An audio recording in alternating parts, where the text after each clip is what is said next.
வணக்கம். சற்று முன் கிடைக்கப்பெற்ற மிக மிக முக்கியமான செய்தி ஒன்று வெளியாகி உள்ளது. கனிம வள கொள்ளை எடப்பாடிதான் முக்கிய குற்றவாளி.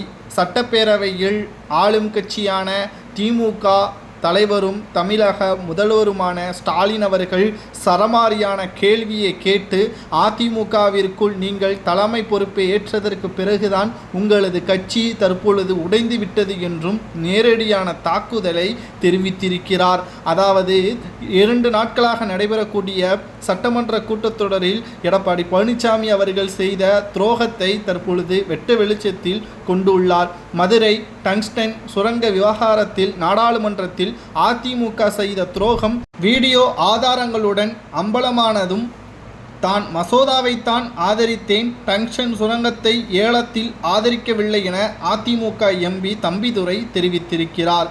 அதிமுக ஆதரவில் நிறைவேற்றிய சட்ட திருத்த மசோதாதான் டங்ஸ்டன் சுரங்கத்தை ஏலம் விடும் அதிகாரத்தை மாநில அரசிடம் இருந்து மத்திய அரசிடம் கொடுக்க காரணமானது என்றும், அந்த சட்டம் திருத்த மசோதாவை திமுக எதிர்த்தது, அதிமுக ஆதரித்தது, டங்ஸ்டன் உள்ளிட்ட சில அரிய கனிமங்களை மத்திய அரசு மட்டுமே ஏலம் விட முடியும் என்கிற சட்ட திருத்தத்தை தான் தம்பிதுரை ஆதரித்தார். அரிய பட்டியில் டங்ஸ்டன் சுரங்க அமைக்க தமிழ்நாடு அரசு முன்வரவில்லை. இதை நிலை பல மாநிலங்களுக்கு நீடிப்பதால் மத்திய அரசை ஏலம் விடுவதற்கான திருத்த சட்டத்தை அதிமுக ஆதரித்தது.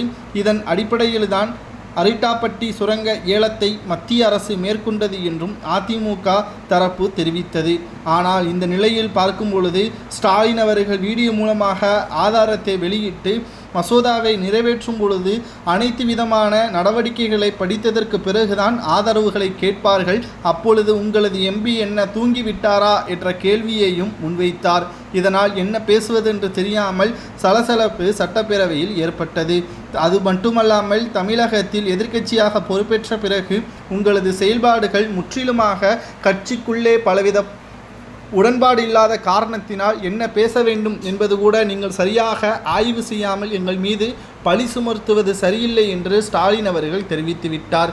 முதலில் ஒருங்கிணைப்பாளராக OPS அவர்கள் இருந்தார். அதற்கு பிறகு அவர் எங்களுடன் பீட்டிமாக செயல்படுவார் என்று நீங்கள் தெரிவித்தீர்கள். அதற்கு பிறகு கட்சியிலிருந்து அவரை நீக்கி நீங்கள் முழுமையாக அதிமுகவை சொந்தம் கொண்டாடி விட்டீர்கள் என்றும், நீங்கள் சொல்ல சொல்ல எங்களது அதிகாரங்கள் அனைத்தையும் நாங்கள் அதிகப்படுத்தி கொண்டுதான் இருப்போம், மக்களுக்கான நன்மைகளை செய்து கொண்டுதான் இருப்போம் என்று ஸ்டாலின் அவர்கள் தெரிவித்திருக்கிறார். தற்பொழுது OPSற்கு செய்த துரோகம்தான் தற்பொழுது வரை அதிமுக ஒரு தொகுதிகளில் கூட வெற்றியடையவில்லை என்றும் எடப்பாடி பழனிசாமி அவர்களுக்கு ஸ்டாலின் அவர்கள் தெரிவித்திருப்பதாக பல்வேறு விமர்சனங்களும் முன்வைக்கப்பட்டு வருகிறது. இதை பற்றி கமெண்ட் வாயிலாக கூறுங்கள்.